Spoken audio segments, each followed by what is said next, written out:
Hello, ladies and gentlemen. Good evening. I have something hot and sizzling to discuss with you.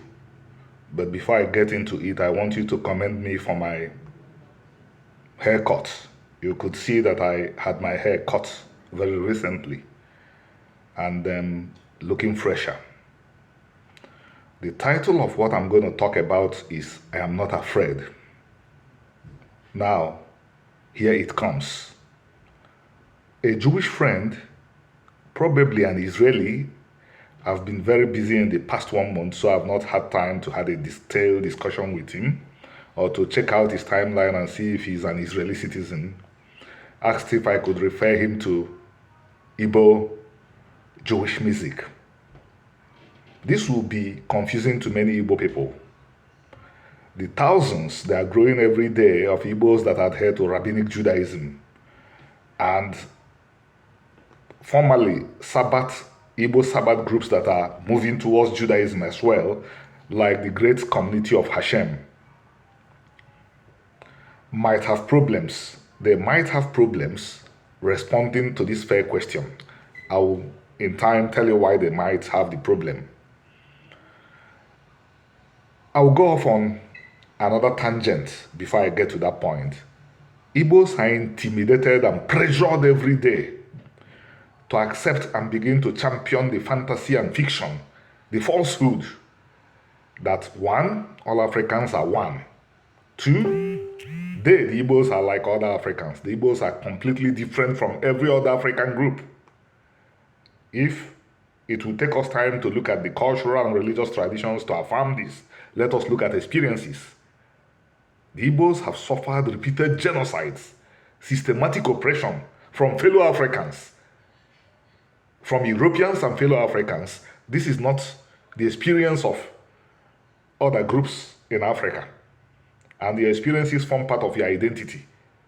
In fact, when 10,000 Igbos were being killed every day from 1966 to 1970, the African Union did not do anything to stop it. The United Nations said it's not its business.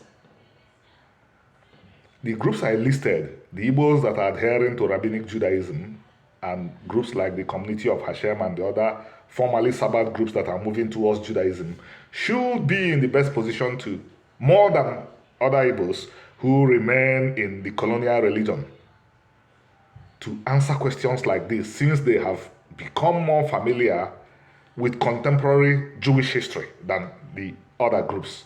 But I'm sure they will not be able to do justice to a question like this.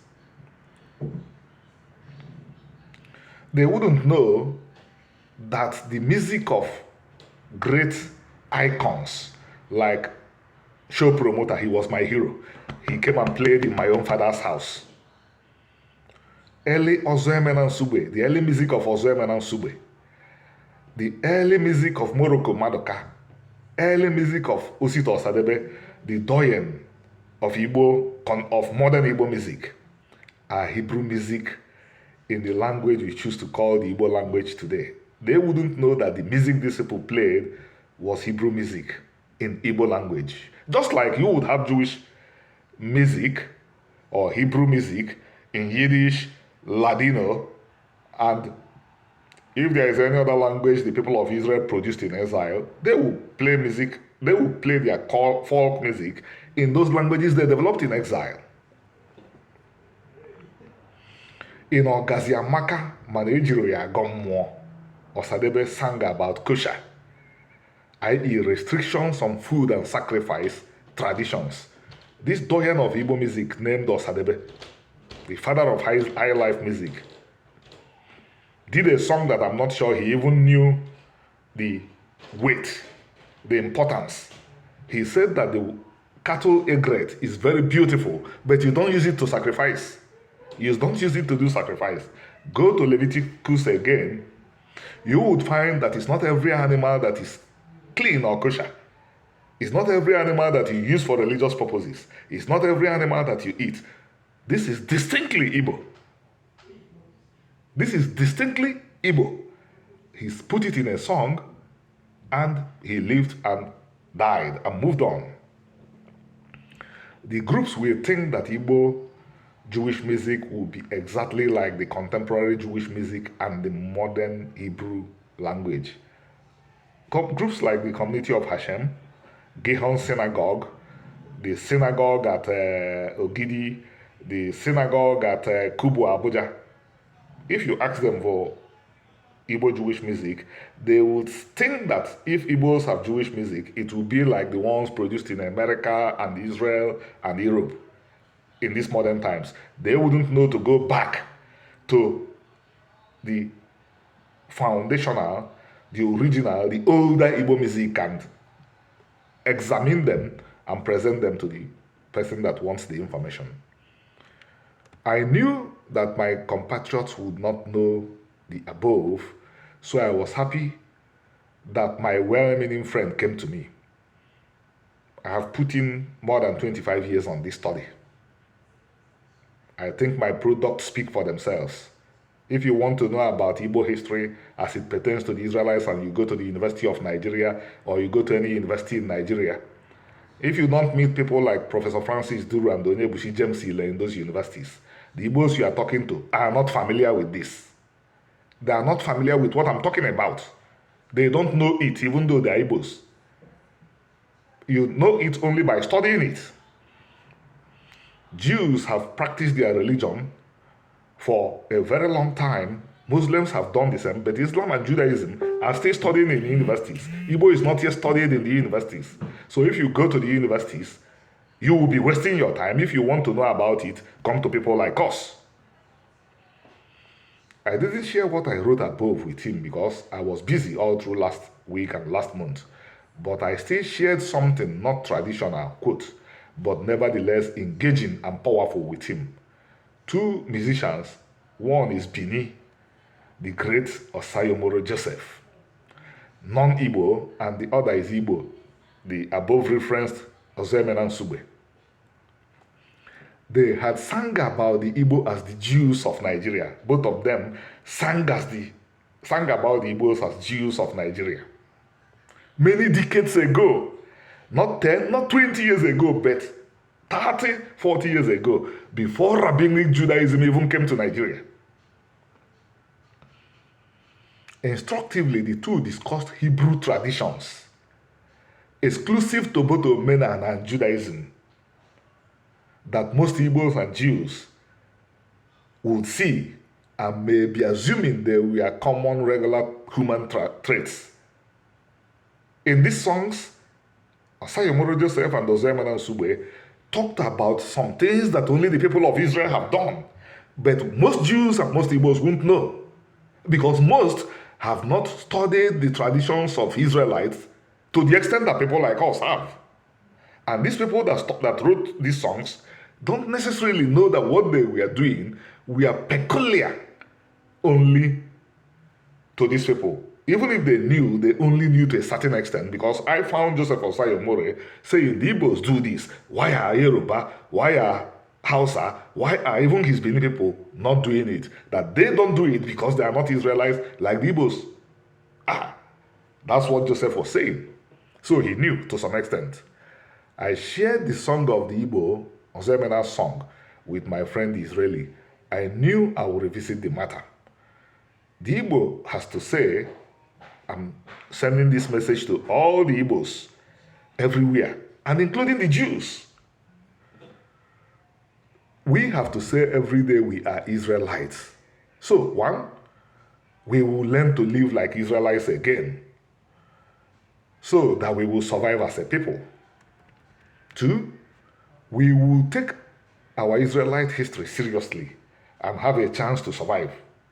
If we say we are Israelites every day, we will take the culture and the religion of the Israelites and the history seriously.